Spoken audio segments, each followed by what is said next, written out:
fellow philosophers. As you can see, because of my large and big beard, I'm Plato the philosopher. And here I am today to explain you some of the basics of metaphysics. And I'm going to talk to you about my own theory that I came up with. So first of all, we have what is metaphysics. Metaphysics explains the existence of the universe, its origin, its nature.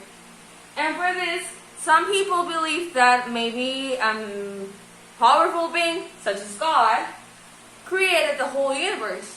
Some people think that maybe the whole universe was created by some scientific phenomenon. There are many, many theories that tries to explain how the universe was created, but to this day, we don't know for sure. And well, there were two philosophers really known that talk about metaphysics. The first one was Heraclitus. Heraclitus said that change exists. He believed that everything was in constant change, and the only constant itself was change. So everything around the universe was changing.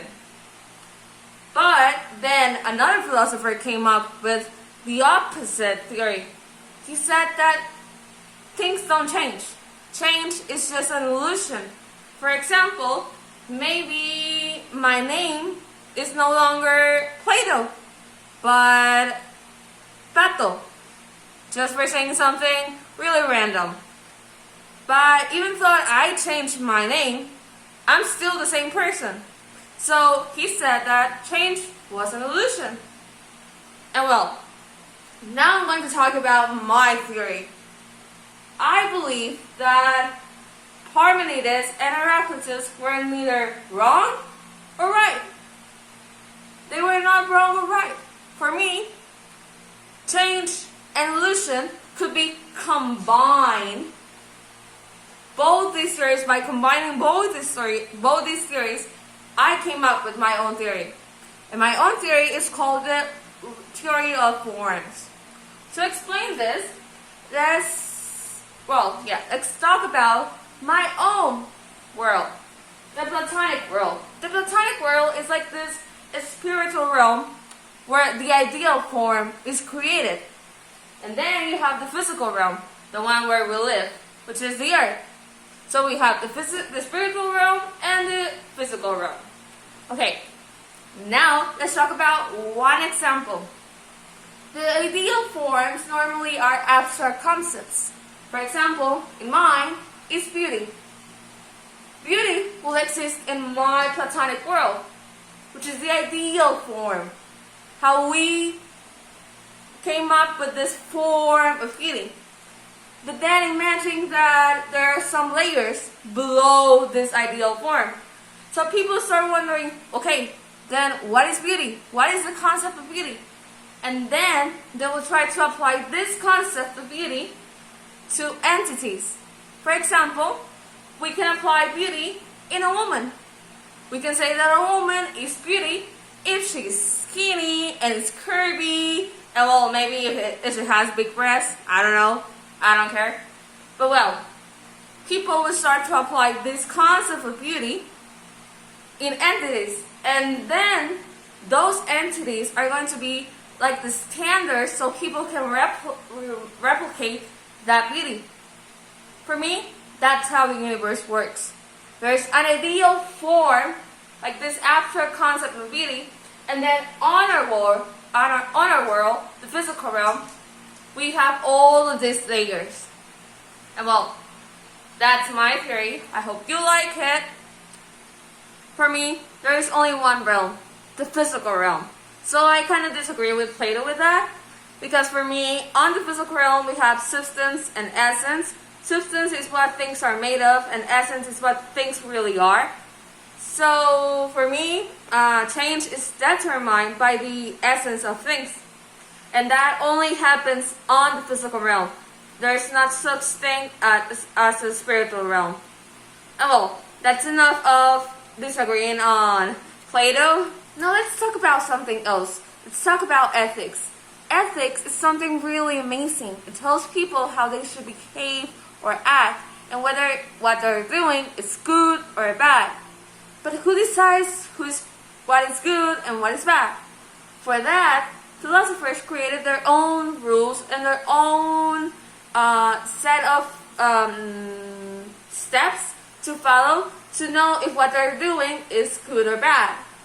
So they can actually apply those rules into their daily life. My own theory of ethics, it's called the golden mean, which is a really cool and useful rule once you get the hang of it. For this, we have an example. We have 3 words. We have coward, we have brave, and we have impudence. As you can see, brave is on the middle. For this, we have to know that we have to find like a balance in order to get to this point, in order to be brave and not coward or impudent. So my point of view and my golden mean states that we should always try to look for that middle point. And coward and impudence are what you can say positive and negative extremes that we don't want to go for. So basically, I'm going to tell you like an example. Imagine that, I don't know, someone has a gun, but it's not pointing towards you, it's pointing against another person. So you have maybe some thoughts about what you should do. Some people will say that it's really brave if you actually go after the person holding the gun and try to save the person. Here I am to tell you that is not brave. That is imprudence, because you didn't think about the consequences of your acts and who will it affect. It will affect you. You will get yourself killed. So here I am to tell you that that's what you should not do. And what will make you a coward? Let's talk about another example. Imagine that you witness a crime, and then the police come to you and ask you what you saw, and you said that you didn't saw anything.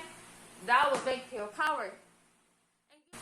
There are many values and there are many examples in real life that I can talk to you about, because there is such thing as being too generous or being like really cheap, So you have to always try to find this middle point, this balance, and then apply it in your everyday life activities.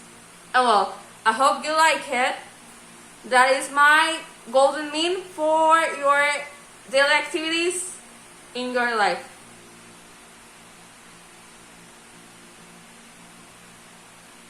Hello everyone, I'm Descartes, and today I'm here to talk to you about epistemology. Epistemology is basically the study of knowledge. We can study its nature, which will be what does it mean that a person knows anything, and its extent, how much do we know. Now let's talk about my own perspective on epistemology. For me, we need to see epistemology as we see mathematics. We see mathematics in a logical way that provides us facts, real truths. And in order to us get those real truths, I developed something called the systematic doubt. For this, you have to doubt about everything, even your own senses. So we have to doubt about everything around us. For example, I developed as well 2 conjectures. For all I know, right now, recording this, I'm dreaming, lying in my bed. I called this the dream conjecture. And then, for all I know, I'm someone else's puppet. Maybe in another dimension, I don't know, outside of this, inside this universe, but in another dimension. Maybe someone is actually commanding me, how to act, what to say.